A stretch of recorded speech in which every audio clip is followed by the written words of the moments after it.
अरे मेरी जान, जरा फोन तो चेक करो, तोहफा भेजा है तुम्हारे लिए।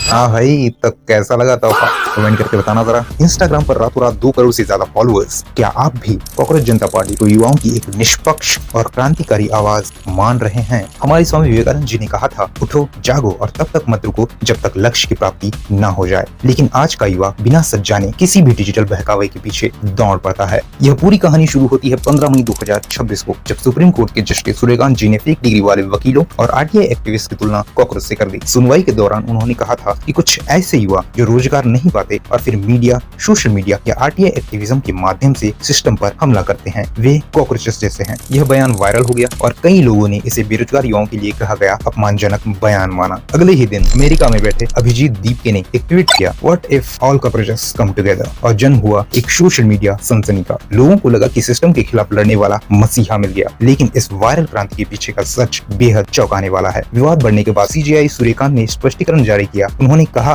कि उनकी टिप्पणी पूरे भारतीय युवाओं के लिए नहीं थी, बल्कि उन चुनिंदा लोगों के लिए थी जो कथित रूप से फर्जी या बोगस डिग्रियों के सहारे कानून, मीडिया आदि पेशों में प्रवेश करते हैं। उन्होंने यह भी कहा कि मीडिया के एक हिस्से ने उनकी बात को गलत तरीके से प्रस्तुत किया और उन्हें भारतीय युवाओं के प्रति पूरा सम्मान है। हमारे भगत सिंह ने कहा था, अंधानुकरण और वैचारिक दास्ता सबसे बड़ा अभिशाप है। वे खुद हर विचार को तर्क की कसौटी पर कसते थे, तो आइए तर्क की कसौटी पर इस पार्टी को कसते हैं। जैसे ही यह पेज वायरल हुआ, फाउंडर अभिजीत ने अपना लिंक्डइन प्रोफाइल डिलीट कर दिया, क्योंकि उसमें साफ लिखा था कि 2021 तक वे आम आदमी पार्टी के डायरेक्टर ऑफ कम्युनिकेशन थे और 2024 तक वे दिल्ली सरकार के लिए काम कर रहे थे। अमेरिका जाने से पहले उन्होंने मनीष सिसोदिया के साथ फोटो डालकर लिखा था, मैं जिंदगी भर आपका सच्चा सिपाही रहूंगा पापा। और आज मनीष सिसोदिया और ध्रुव राठी इस पेज को ऐसे प्रमोट कर रहे हैं जैसे वो इसके फाउंडर को जानते तक नहीं है। जनता की आंखों में धूल झोंकने का यह खेल सालों पुराना है। साल 2012 में इंडिया अगेंस्ट करप्शन मूवमेंट के बाद जो यूटर्न हमने देखा, क्या यह आप 2.0 का वैसा ही एक नया प्रैंक है? अगले साल फरवरी में पंजाब में चुनाव है, जहां इस वक्त सरकार की साख दांव पर है। क्या आप पंजाब के हाई फिजिकल डेफिसिट और ड्रग्स की समस्या पर वहां की सरकार से सवाल पूछेंगे? सवाल पूछना तो दूर, ये लोग अलग अलग गूगल फॉर्म्स लॉन्च करके आपका नाम, फोन नंबर और ईमेल आईडी जैसे पर्सनल डेटा कलेक्ट कर रहे हैं। कई लोगों के डिवाइस इसकी वजह से हैक भी हो चुके हैं। जरा सोचिए, इस डेटा का इस्तेमाल फ्यूचर में किस पार्टी के डिजिटल कैंपेन और वोट बैंक एनालिसिस के लिए होने वाला है।